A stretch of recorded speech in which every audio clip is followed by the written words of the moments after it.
Welcome to Exposing Mold live video. My name is Keely Severson, and I'm here with my co-hosts Eric Johnson and Alicia Swami. Today, we're going to just address some conflicts head on. I think anytime that people really kind of put themselves out there to spread a message, they're going to be at risk of criticism, and we've obviously put ourselves in this situation of having an experience that's not well understood, that people who haven't had the same experience have a hard time understanding. And so some of the things that we recommend to people to get better might look really extreme. There is a tendency in the mold community when people aren't feeling well for them to be a little aggressive in how they respond to things. And we'll just be honest, we've had some flat out attacks with talking about mold avoidance and explaining contamination with items, how some people have to get rid of things, how sometimes people can't heal in the house that made them sick. And we don't say universally that this is true for everybody, but we want people that it is true for to be aware of the possibility. One of the big ideologies that kind of clashes with our ideology of mold avoidance is this DNRS, this idea that you can kind of train your brain to stop responding to a toxic exposure. And we found an article that talks about nerve agents affecting the limbic system. And if you followed our previous work, Eric did a really nice talk on how mycotoxins behave in an anticholinergic way, which basically is a nerve agent response on the nervous system. So when you have a nerve agent affecting the nervous system, this isn't a fear response. This is a real literal response of a nerve agent. And the criticism is that we're instilling fear by saying, you can't really just talk yourself out of this exposure. To a certain degree, DNRS is like telling yourself like everything's okay. Alicia, you did DNRS. What was your take on that when you tried it? I did it right before we had our major stacky botchers problem, and I tried to do what they told me to do. I don't know if was it DNRS, some brain retraining program. I believe it was DNRS, and it just didn't help. Yeah, it helped calm down me in a second, that moment, but nothing is going to help if you're in a very toxic environment. So obviously, it didn't help me enough to allow me to stay living in the stacky bottress infested apartment, because I was impacted in many other ways. In which I wasn't even able to stand or talk or do anything to even implement these protocols or whatever the training that they provide. And what happened was the day that I lost my ability to talk and walk. My husband had to carry me out of the house, and as soon as we drove to a nice, clear, pristine area, I was running around with my dog as if nothing had ever happened to me. So, I didn't even have the capacity, the ability to even implement any of that training, to even think about it, to even remember it. If anything, that speaks volumes to say that, or to even show that, hey, all I had to do was get out of that environment and it was completely fine. I mean, What is that's your all validation I needed. what is your opinion on people who frame our reactions as a fear response? Because I feel like that's essentially what they're saying, is that this is a response based on your own fear. You're overreacting. You need to work on your neuroplasticity to change your fear response. What do you guys think of that? Well, my thought is that while it's possible to develop a pretty healthy fear of this, there's still a cellular response to toxins, and that is not the same thing as an embedded, um, learned response to, you know, this exposure, and they have to be kept separate because a lot of psychiatrists, a lot of doctors out there want to believe that this is conversion disorder, that you are focused so much on this that you're driving yourself into a frenzy so that your own fear is what the driving force is, not any actual physical, real response to mold. So perhaps people do develop an unwarranted fear, but even if they do, that's not the same thing as looking at the structural, organic, physiological response. Eric, when we were talking earlier, you had mentioned to say that you can't do mold avoidance because mold is everywhere is a counterproductive statement. Can you explain what you mean by that? Well, yeah, people were getting sick in sick buildings. Clearly, there was something in the sick buildings that wasn't in their homes or wasn't everywhere. And mold avoidance was just the idea that we should look into what's in the sick buildings, find out what's in there, and just how much we need to stay away from that stuff.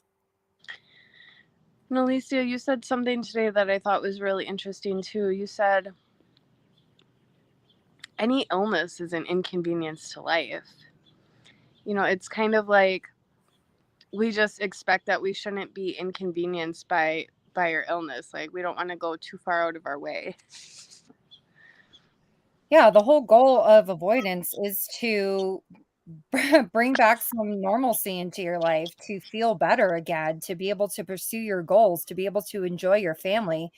I mean, I don't know how this is a crazy thought if you take the whole fish tank perspective of this. Sorry, my dog. Hi, If you take Melanie. the whole fish tank perspective of this, if the fish is in dirty water, it doesn't make sense to give it drugs and teach it to think positive.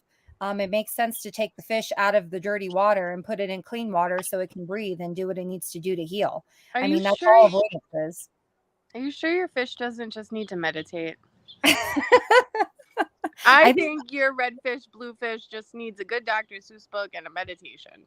I don't know. Maybe my fish has some past traumas and it needs to resolve its traumas and get an exorcism to combat the spiritual warfare that my fish is going through. I mean, I don't know. I can only do what works for me and what has worked. Everyone knows that, I was on death's door, and I'm sure you too as well. And getting out of a bad environment just works. How to do it, I mean, is a whole other ball game, is a whole other story. But if you are able to understand the concepts, understand your symptoms, correlating that to your environment, understanding contamination, once you really get that fortified, uh, this is cake. You can live a semi-normal life. I mean, obviously, you can't go back and live in a stacky botches ridden house and think that you're going to be okay and everyone in it is going to be okay. No, you can't do that. But you can navigate environments and figure out a way out. I mean, people get really, really triggered when we say things like, it's possible that you may not be able to heal in the house that you got sick. It's possible that you may not be able to tolerate your belongings. And that's not true for everyone, but for people like us, it is true.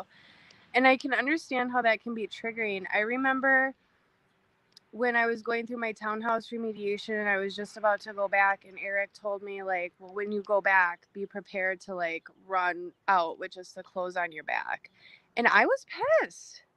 I was so mad that he said that because we had just been through hell, finding the mold, getting sick from the mold, again, moving out for months, fighting our butts off for a proper repair. And I was just clinging to hope. But you know what? Me being annoyed that he said that to me didn't make him wrong. He was still right. He was absolutely still right. But I just tell that story to say, like, I understand that mind space of like being sick, being desperate, being confused, needing solutions for your family that don't completely disrupt your life, especially when you have young kids and there's so many moving pieces. You might have a local business, like you might not be able to afford other housing near you. Like, I understand those challenges. I live those challenges. But what we're not saying, like, you're a piece of crap if you can't figure this out. We're saying your immune system could be so damaged that you could still be sick. And we want you to know that this could happen because we don't want you to have 28 other disease names thinking that this isn't mold when it can manifest this way. And this can be a hidden explanation. Like, we just want you to have that information. I think people, you know, I remember when we spoke with someone who did DNRS and they said how amazing it was and how much it helped them. And it was really like that magic bullet in getting them over the edge. But they were still reacting to a certain person. There was like, well, they didn't use the word reacting. There was still problems with a certain person who was known to work in a moldy building. When that person would come around, chaos would erupt. And this person thought that they were under a spiritual attack in their home from the devil because they didn't understand that they were reacting to secondhand contamination and because they thought that they healed from DNRS. And I will never forget that story because I think when your kids have permanent injuries, when you have a permanent injury and you think something works and you're so convinced something works that then you revert to like, I'm being attacked by the devil or this is a spiritual attack. That belief can leave someone exposed to secondhand contamination unnecessarily. We all have this attachment to wanting that next thing that can just fix it quick. And I feel like our medical system has trained us to have this expectation. I have a headache, I go, I get a pill. I have a stomach disorder, I go and get a pill. Give me my test and give me my pill. But what happens when there's not a pill to fix it? I love how Eric said earlier, all we're trying to do with mold avoidance is respect the problem and work our ways around it. And he just provided such a wonderful story. And Eric, I just want you to share that story with our audience members about the prep cook. Oh, I was just saying, when somebody starts up working in the kitchen as a prep cook, they burn the crap out of themselves. They're grabbing hot pans, they bump up against the stove. It's like notorious that a prep cook is just going to get burned. But you watch a chef, somebody who's been in the kitchen a long time, they never burn themselves. I mean, they're just flying around the kitchen top speed and no problem. Well, that's because they learn to recognize which pans are likely to be hot, not grab anything too quickly. If you start to grab something and you feel it, you back off right away. It becomes second nature. And that's all mold avoidance is. It's perfecting your skills. Mm-hmm. That's such a good way to describe it. Yeah. And another example that we were talking about earlier was there was that carpentry book for carpenters about a decontamination protocol for after working with dust. And it said when you're working with dust, change your clothes when you're done working, put your clothes in a plastic bag, be careful in your car, don't wear your same clothes into your house, you could make your family sick. They're describing a decontamination protocol for the lead particles that can be found in dust. Are they spreading fear about dust? Yeah, and I don't really tell people, I don't go into groups saying you must avoid mold. You must run if any mold is found in your house. No, you just get clear for a while, see how it feels to be completely free of mold, then go back and feel by the downturn if this is something you want to deal with. You make more educated decisions. Absolutely. We tend to, our whole goal and everything that we do is really to help the hypersensitive, to really help the people that have been through the gamut and feel like there's no possible solution for them. Well, guess what? There is a solution. And, there's so many ways of, like you said, Eric, like going through the mold and remediation, no remediation, like figuring things out. But we really cater to that group where they feel like mold is everywhere and they can't escape it and they don't know what's going on. They're getting hit left and right. Well, it's so empowering to know that there is a solution and that you can get well and that mold is not everywhere and that, whatever the case people bring up, it's just perfecting your symptoms and perfecting the way that you navigate environments and knowing, oh, this item feels a little bad to me today. I'm going to take it out of my environment and see how I feel. And again, it is an inconvenience, but you know what? You have to do what you have to do to feel well and save your life. I feel like at the end of the day, I mean, if I had to do this all over again, I would, because the feeling that you get from being half dead and feeling like your life is over and you just can't keep going on like this, to practicing avoidance and feeling well and feeling like yourself and your brain is coming back, it's just such an undescribable feeling. And again, like I said, I would do it all over again if I had to, in a heartbeat, because the feeling of wellness is just, it's just so amazing. And I'm just so grateful for Eric and everything that he's done and that he's been fighting for so long, and fighting against people who have been trying to make him seem crazy or whatever the case, whatever. I mean, the truth always prevails. And as we were having a conversation the other day with someone, it's like we're going to get to a point where there's going to be so many sick people that avoidance is the only thing that's going to work for them. I mean, we're already on that track. We're seeing that already. And so it's good that we're here. And it's good that we are at least are providing hope that, yeah, you can get well, even feeling like you're dying. If anybody says, don't listen to the mold avoiders, mold is everywhere. It's all the same. You just need to fix the water damage.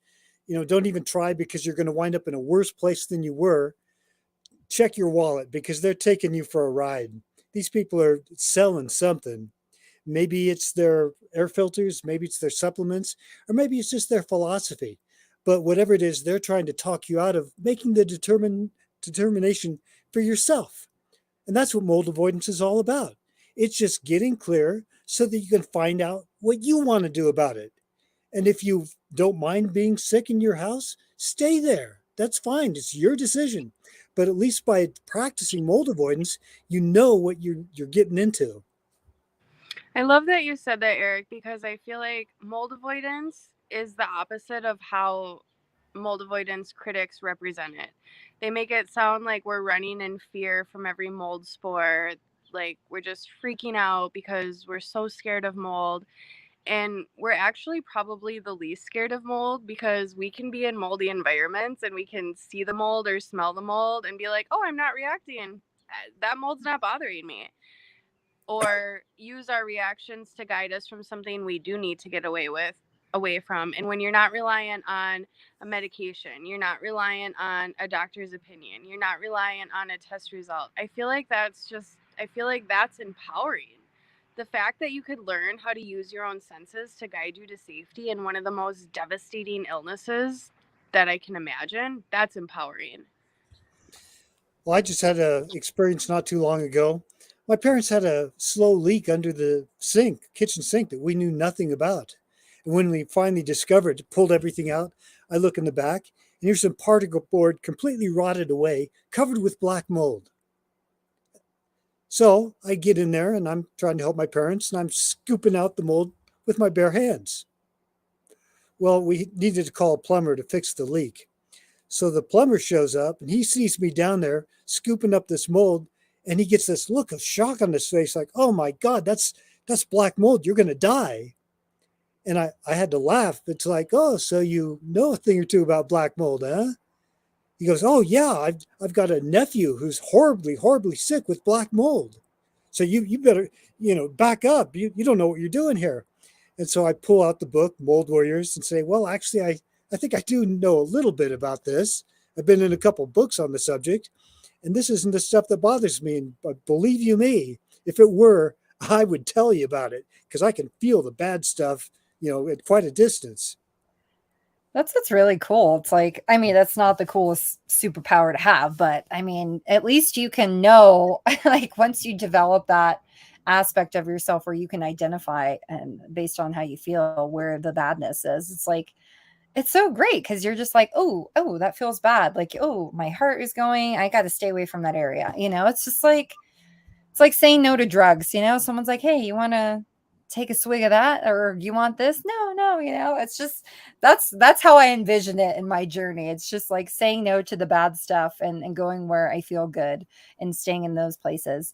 I wanted to go back to the whole brain retraining DNRS. We're not just singling out DNRS, by the way. It's just the whole brain retraining paradigm.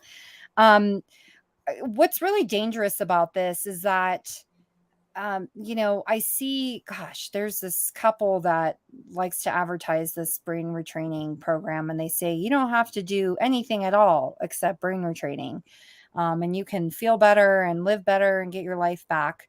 That's super dangerous, and I think that's the difference between us and a lot of these programs. Because if you're trying to quiet down your alarm system, how are you going to know if you're in a bad place? You're going to expose yourself and keep yourself in these bad places longer and cause God knows what damage down the line, some sort of cancer or whatever that might be life threatening where you can't come back from.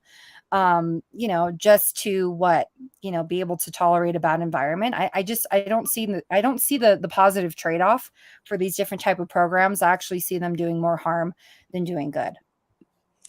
Well, if you listen to the brain retrainers, they tell you to watch for mold by houses that have basements, or whether they've got stains on the ceiling tiles, or if you see any black streaks.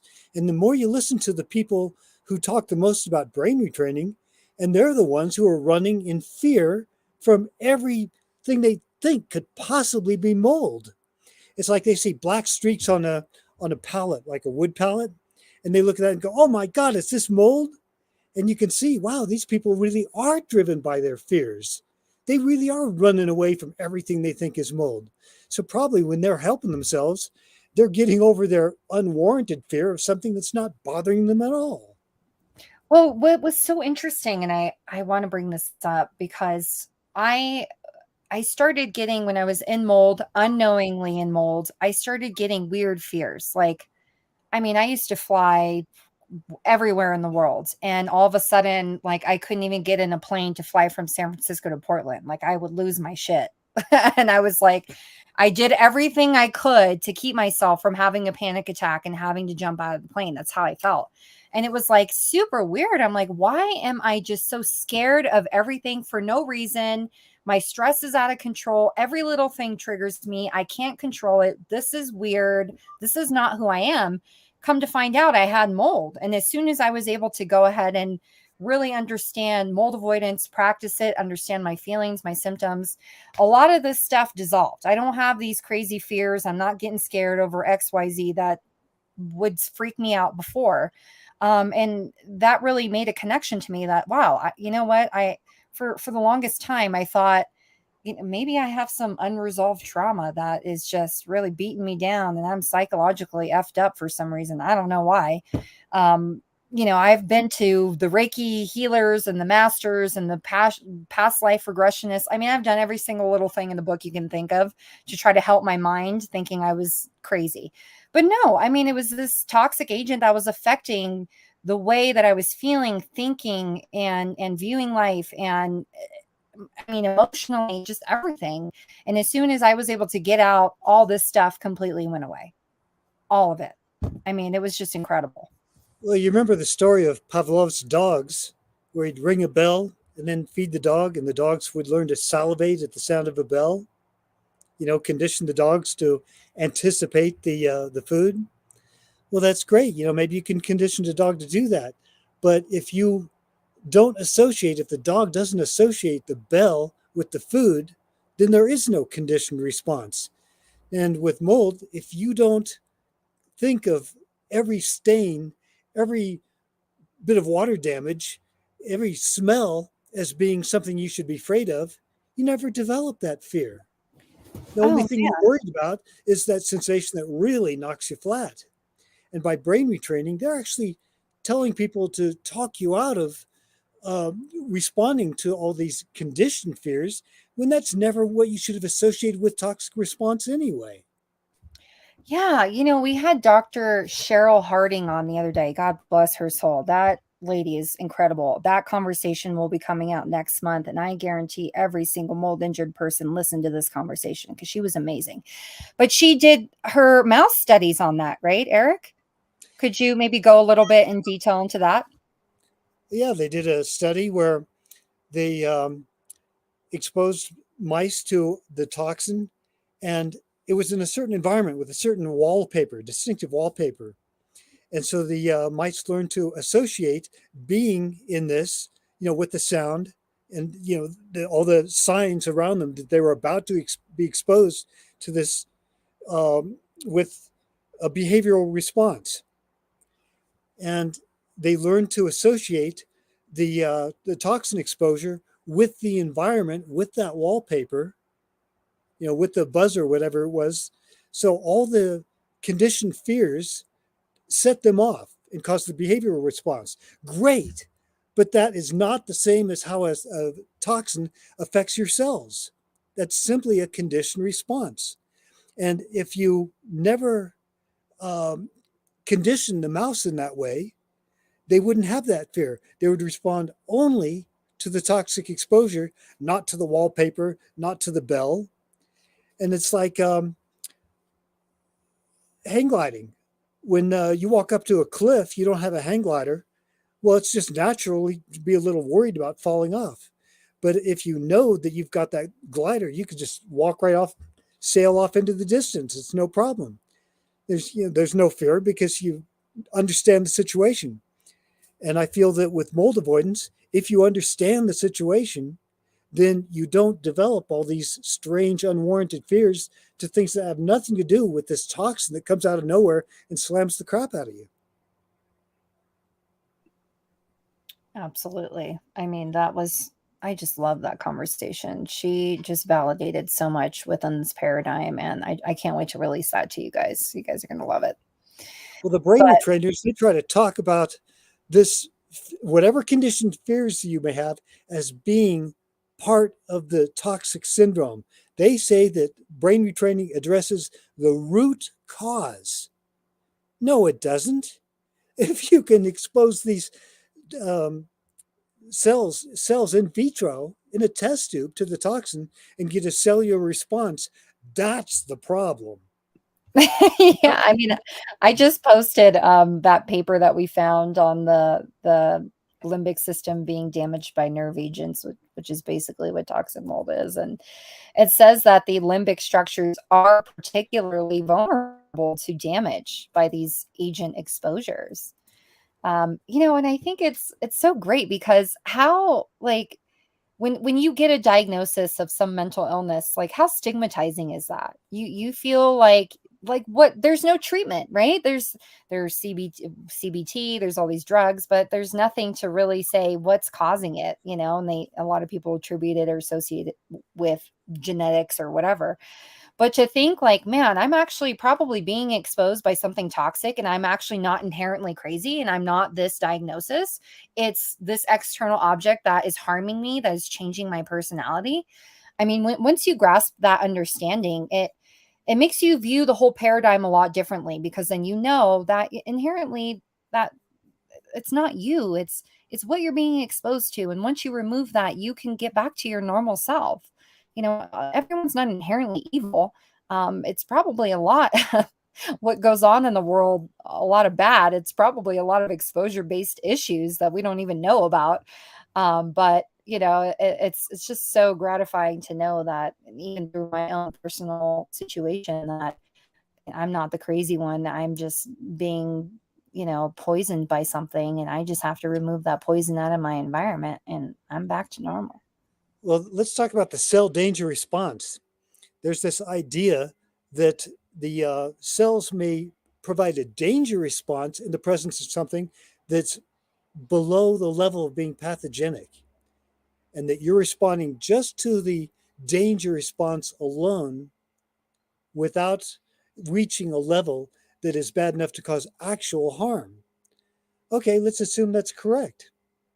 But if you go around telling the world that you fix that by addressing your fears, you're not going to get any research into what's actually causing it, because you just told the world that you could fix it by changing what's in your mind.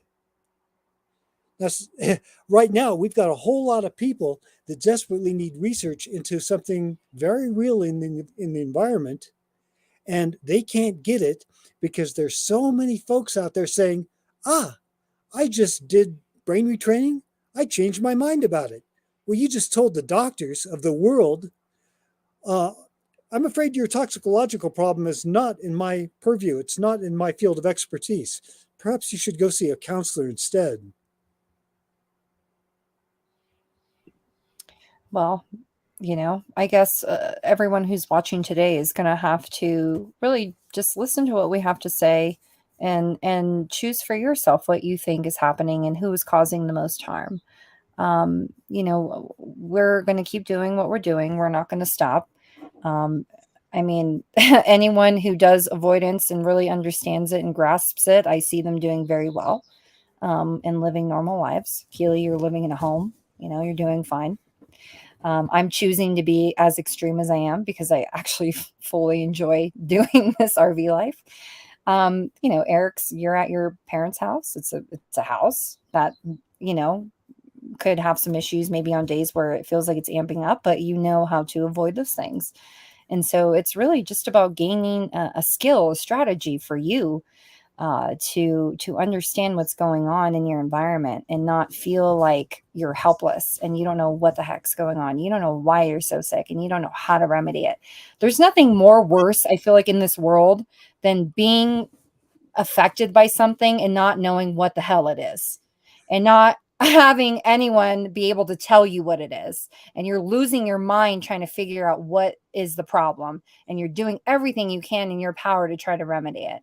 I mean, there's nothing more crazy making than that.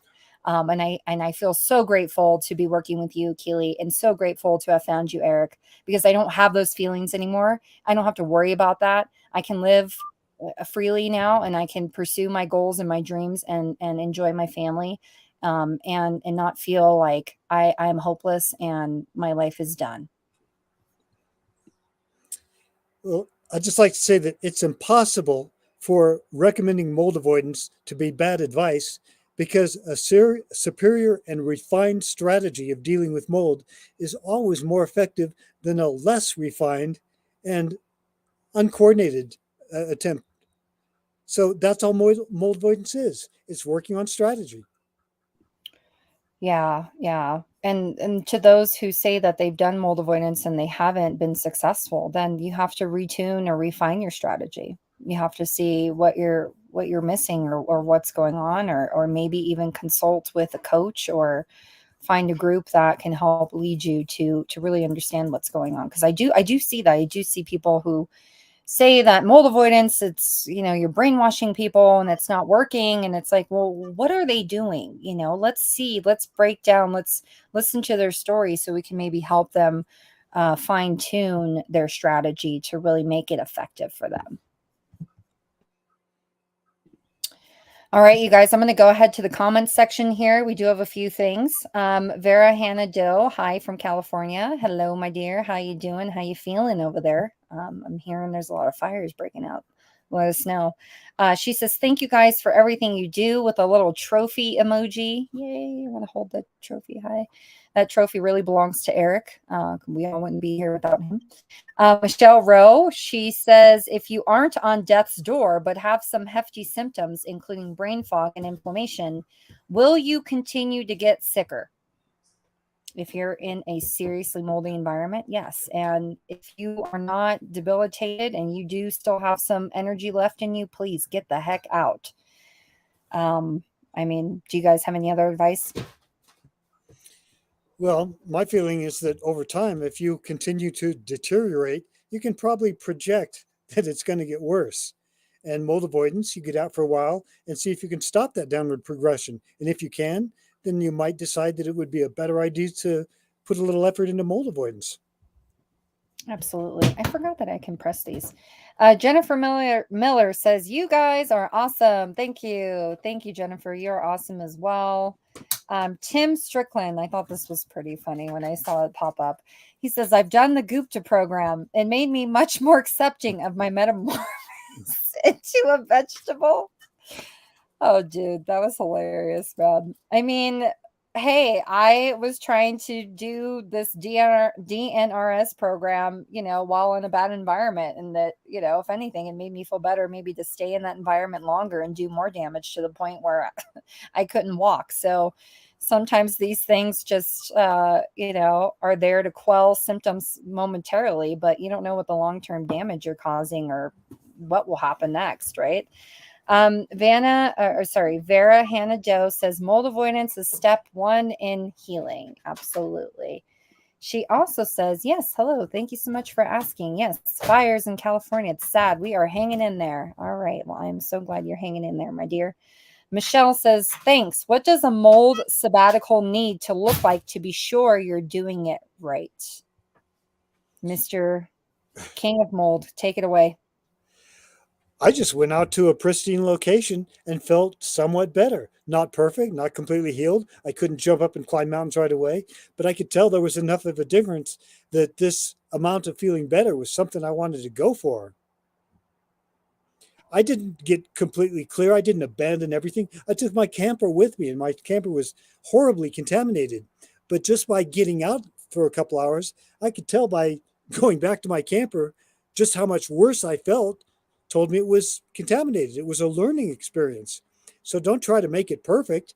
Just spend more time in nature, but look for whether you feel better when you're out in a good environment. Yeah, something that you had mentioned too, Eric, was that you didn't spend 100% of your time out in the desert. You had to go to work, and then all the free time that you did have, you did take advantage and go out to a pristine location. Yeah, a whole bunch of us noticed that if we spent just a couple days, like a weekend out in the desert, we came back even to the very same environment that was making us sick, and we had a little more tolerance. So this was moving us up the power curve, and we knew it. Now try to convince the doctor of that. Yeah, I'm not in the business of convincing them. I'm just in the business of doing what works and what gives me my life back. And mold avoidance has done that for sure. Elizabeth says, this is really important for people to know. Thank you so much, Elizabeth. We love you so much. You're just awesome. And I know you're also spreading the word of avoidance and living the lifestyle of avoidance. We actually would love to personally invite you on the show to chat about your mold avoidance experiences. So we'll take that conversation off the show. Okay, my dear. Yeah. So with that said, we're so passionate about this, and I really think mold avoidance. We need to take a lens to this and really dissect it and look into it, because it's funny because the other day on Surviving Mold, Eric, you had posted that they're raving about the patients that they're helping, and one thing they keep saying about their patients that they're helping is that these patients are on the mend. Finally, they have a diagnosis and they're on the mend. And something that you said, Eric, that was so funny is that, well, let us know when you're fully healed because we'd rather hear that story. Um, right. And so for us who do mold avoidance, I understand I have a hypersensitivity issue. I know that I can't sit here and sit in a Stachybotrys home for the rest of my life. But I'm feeling well, and I'm, climbing that power curve and feeling great and doing things that I never thought I'd be able to do again in my life, just by simply avoiding these exposures. And, I'm not taking any treatments. I'm just being in good air. So, I don't know why I brought that up, but I just thought it was really funny that you said that because you've seen this paradigm unfold for so long where everyone says, oh, my person is on the mend. They're still really sick. And we never hear the end result. Did they ever get better or not? Or are they still struggling? Yeah, and the chronic fatigue syndrome support groups, I remember people going, "Oh, I'm going to this doctor, and he's giving me this and giving me that, and I feel a little bit better." And another one, and it's like, "Well, I'm kind of getting a little bit better." And they talk for a while, and something helps for a short period of time, but then it doesn't anymore. And then over time, but gee, we're all going to the same doctor, and they're not getting anybody better, but they're claiming that they are. Yeah, that was something that you saw in the clusters too, right? The ones that were getting treated with the expensive drugs and all that, or I don't know, whatever it was, the antivirals, that it was just basically giving them just some sort of semblance of life. Like they're just barely making it just on those treatments. Yeah, the really powerful antiviral drugs were making a difference. They seemed to be knocking down viral reactivation, but that wasn't accounting for what was going on in the environment. In fact, that's what inspired me to do mold avoidance, is that I noticed that all the people that did this very expensive treatment would go into a moldy place and relapse. So I finally said, well, what would happen if I just avoid the bad environment without the antiviral? And of course, doctor said, well, that's not going to work because you're already sick. You've already got the viral reactivation. I go, well, I can't exactly afford your treatments. So I've got nothing left to try by doing this. So I'll give it a shot and see what happens. Yeah, and another thing was interesting that we recently saw. Sorry, guys, was that Dr. Nancy Klimas, right? I Yeah. think that's the saying. Anyways, basically told one of her patients that these antivirals that we would like to use on you won't work unless you're detoxed. Was that a push for some sort of avoidance? Yeah. Dr. Irma Ray in Florida, Dr. Nancy Klimas' associate, noticed that in the chronic fatigue syndrome patients that they have elevated mycotoxin levels. And if they don't detox, if they don't do something about the mold exposure, all these treatments are not working. So what does that tell you? Are the treatments actually going to work, or is it actually people trying to avoid or detox their body? Is that what's helping more? she made, they were very clear about this. It's like mold is more important. Yeah, I mean, to say that you have to do this as step one and then come back and get the drugs, whoa, that's mind blowing to me.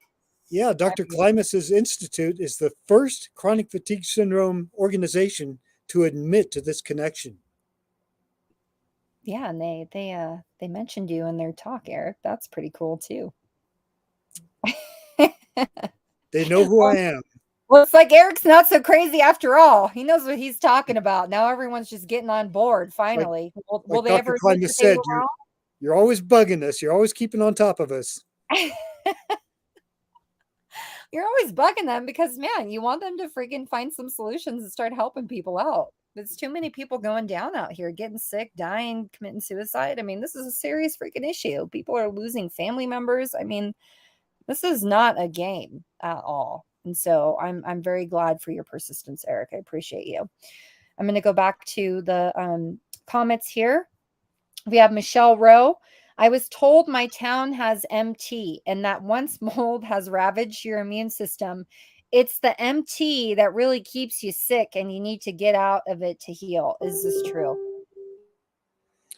I have no idea what MT is. When this whole really bad mold appeared, um, I called it the badness or the stuff, the effect. And there was this idea that we could call it something, give it a name, the mystery toxin. Well, as soon as somebody attached a name to it, they started saying, well, I think the mystery toxin is from blah, blah, blah, pesticides. Or, they get a mindset that it's a specific thing. And then there's hell toxin, or then there's frat, fire retardant associated toxin. And they start assigning names to all these different toxins. And I'm going, wow, I think you're going to run out of names. Because in my experience, whatever this bad stuff is that comes from Stachybotrys, it opens up a window of vulnerability. So you start reacting to anything in your environment, no matter what it is. Diesel exhaust, perfumes, formaldehyde, propane, doesn't matter. So mystery toxin to me is probably the base value of whatever is making Stachybotrys more powerful. Oh, thank you for that. Yeah, I see this term thrown around so much, even so much amongst mold avoiders that I get confused because I never really understand what they're talking about, or I don't think anyone else really understands what's going on with MT or HT or frat or anything like that. So I think Once an people, important point is that we've all recovered our health without using the term MT or considering it. Like, we still just use our reactions to whatever doesn't feel good, even without naming it. And that hasn't stopped us. yeah, that's true. It's like the name is not necessarily important, I the feeling, suspect how you're feeling in a certain environment is important. that when people are so jacked up that they're reacting to everything environment, they think of all of it as being part and parcel, when actually it's secondary reactivities. Because I haven't found any towns yet that were so polluted, the entire town or an entire state, so polluted with anything that I couldn't be there. Not even Florida. Thank you for that distinction. Jennifer DeYoung says, if you have a toddler, what do you think is the most feasible mold avoidance strategy? Keely, I would love to take this over to you because you do have several small children. So you definitely been through this.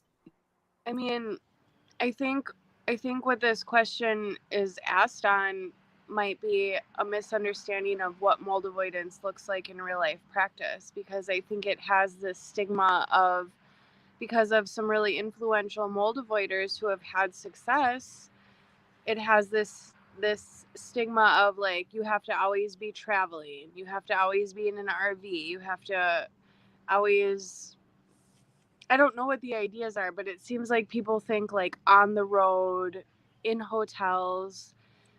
And mold avoidance at its core is really taking some time to unmask from mold so that when you're re-exposed to things, that so that you can unmask, so that you can develop your mold radar, so that you can use your mold radar to navigate you to safety. Mold avoidance is developing your senses and refining them around your reactions, and then avoiding the things that you react to. And when people don't understand some complexities of like maybe the location or maybe contamination, and they kind of feel like it's just everywhere, then they start thinking that they have to maybe just be on the road. But Eric just said, you know, he can use his senses to navigate even cities that feel awful. He can find good pockets. And so I think I'd like to challenge the idea of what mold avoidance is. It's not necessarily living on the road with your family, but it can look like that. It absolutely can look like that. That's what Alicia is doing. Eric spent tons of time in the desert. I've never lived in RV, and I've never gone to the desert, but I'm still doing mold avoidance because I am still using my senses as king.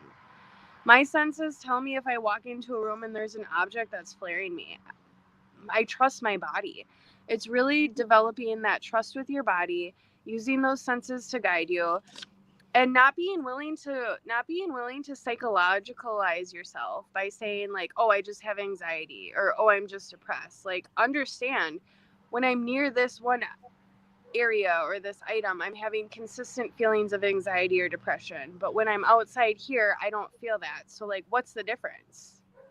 Yeah. And Keely, you use your own senses to help your children, right? You Oh, will notice absolutely. you will And I notice use when your son comes home from an exposure or whatever, you'll know what to do. You take his clothes off, maybe you could I talk a little also bit about use that. their reactions to tell me what's going on. So like, when my middle baby is just like flaring and he's screaming about everything and he's so unreasonable and everything's a tantrum and everything's a fight, I don't ground him and put him in a corner. I give him a bath. And 30 seconds into washing his body and his hair, he takes a deep breath and he's like, Mama, I feel so much better. Thank you. You know, it's like watching, like learning my kids' reactions and watching to see when they're reacting, instead of just saying, oh, my kid's being a brat. Oh, he's just tired. Oh, he's just this. Instead of ignoring it and justifying it as something else, I am like honed in on my kids like a hawk. Oh, you're reacting? Take that shirt off. Get in the shower. Throw that away. Like, I'm on it. You That's know, and super awesome. that's avoidance to me. That's super amazing. Yeah, if you're hypersensitive, of course, it's easy to tell. I mean, there's no question about it. But what about normal people? What about regular, healthy, normal adults? Can they feel this stuff? Well, easy way to find out. I took them to really bad buildings, and then all of a sudden they felt anxious. They felt like the world was closing in.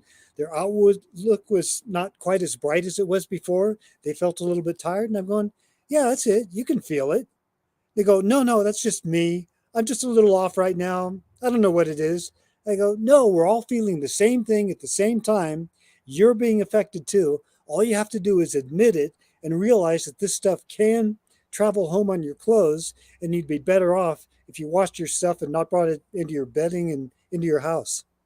Yeah, I mean, I feel like I'm helping my husband develop his own keen senses as well as I'm developing mine because I mean, he can feel when an environment is super bad. It has to be really bad, but he can feel it too. And he'll say and he'll look to me like, honey, like I know what you're feeling because I'm feeling it. I'm having a pain in my chest. My heart feels weird. And I'm like, now you're starting to understand what avoidance is. And yeah, even though he's not affected to the degree that I am or to the magnitude that I am, but he's at least understanding like how he feels in his body in certain locations. I mean, it's completely blown his mind. I mean, it would blow anyone's mind. Like, how awesome is it to know that you can guide yourself through how you feel in your body? Like, whoa, what is the need for all this other crap that people are trying to sell you? You know what I mean? If you can trust yourself and use your body as your own guide and your own sort of alarm system, you can be able to find healthy locations and navigate healthfully.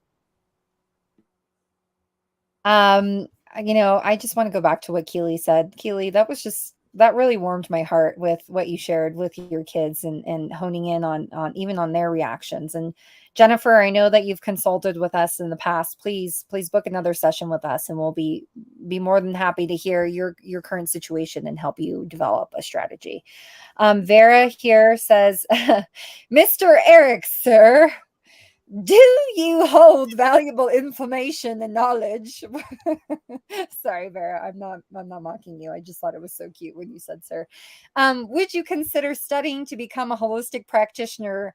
Will save you will save thousands. Hell to the no. If he becomes a practitioner or a doctor, then he's held to that license. And if he says anything about mold avoidance, they'll take him down. We're not going that route. What do you think of that, Eric? Eric, sir. Yeah, I don't consider myself a mold expert, a mold guru, mold coach, nothing like that. I'm just a survivor of a really unusual circumstance, and I'm trying to figure out what it is and make the best of it. Absolutely. We have Erica here. When you guys left your environment, did you get worse before you got better? Absolutely. Yeah. Yeah. And isn't that's intensification, right? You start just reacting to every little contaminated thing. Back in the day, they were trying to say that mold is nothing more than an allergy. You get out and you get better. So to get out to the desert and become hypersensitive was really scary. I thought, oh my God, I'm getting worse out here because now I'm reacting to anything. I'd get away from my truck and try to go back to my truck that I drove out there with barely. And it's like, I can't even get near my truck. What's going on here? But now we know that's a normal and expected result. And that's part of the detoxification process. So don't be afraid of it. Yes. We're going to take our last question here because we are hitting our hour mark. Michelle Rowe, what about the detox period when you first start doing mold avoidance? I read about people who had to leave motel rooms or ditch their campers. Yeah, there's a great website by Dr. Joseph Klein, an osteopath, who got out of his moldy place and had to go through 40 hotel rooms before he found one he could tolerate. That's how bad intensification is. And that's why going to the desert and using a tent tends to be safer than trying to find a hotel room, because you go to all these hotels and they can be contaminated and they have different chemicals that you would react to because you're just gone MCS wild at that point. But if you keep looking, generally the people that keep going from hotel to hotel, they eventually do find one that's tolerable. Yeah, I mean, you guys remember with my second exposure, I went into a hotel with nothing and I was completely naked and my husband couldn't even be with me. I was literally living in a freaking wrapped sheet around my body, in and out of the shower every time I felt bad. I mean, it's hell. It is complete hell. I'm not going to sugarcoat it. I'm not going to say it's fantastic. I'm not going to say you're going to feel 100% better. It sucks. It's probably the worst, almost as worse as being in a bad exposure. But would I do it again? Yes, I would do it over and over and over again if it meant saving my life and getting to the point where I am now. I would do it 100 times if I had to. And that it's this is such a crazy phenomenon, and like we've said before, like you have to live it to understand it. But at least we understand it and we can kind of help guide you through it. It does suck, but you will get over it and you will feel a lot better and you will feel thankful that you did it. All right, you guys. It was a great hour of conversation. I hope that you kind of understand that although our title says, is exposing mold causing harm? We actually are not causing harm. We are helping people with what we talk about with Eric's information, things that he's experimented with and what he's found out. It's actually helping people. And it doesn't have to be a crazy endeavor. You can literally just get out of your house and go somewhere for a weekend, or go to a friend's house, or just go anywhere but be in your house and go back and see how you feel. I mean, that's the first step. To seeing if your house is a problem. And from there, you'll have to decide whether you want to do remediation or if you want to get out completely. There are many factors to that as well. And we do teach these strategies also on a one-by-one basis. It's really hard to provide like a general ambiguous sense of knowledge or information to people. We really like to sit down one-on-one with a group or family or an individual that is going through this, to really understand your situation, to be able to help build you a strategy, because everyone is in a different situation. Everyone's in a different financial standing. Kids, there's so many different factors in life that we would have to go through in order to really help provide you personalized advice and information to help guide you through this. And to get you back on the power curve again. So feel free to check us out, exposingmold.com/consultations. We are there. And if you need help, just trying to figure out mold avoidance and get your toes wet and figure out what it's all about and developing a strategy, we're here for you. All right, you guys, you have a great day. Keely, Eric, you have any last thoughts or words? No, I'm done. All right. Looks like it's getting really dark over there, Keely. I know. I feel like I'm turned into a shadow. I'm like watching myself just disappear. You're starting to fade away. Where did I go? Okay. All right, guys. We love you all. We wish you good health, and we'll see you next time. Night.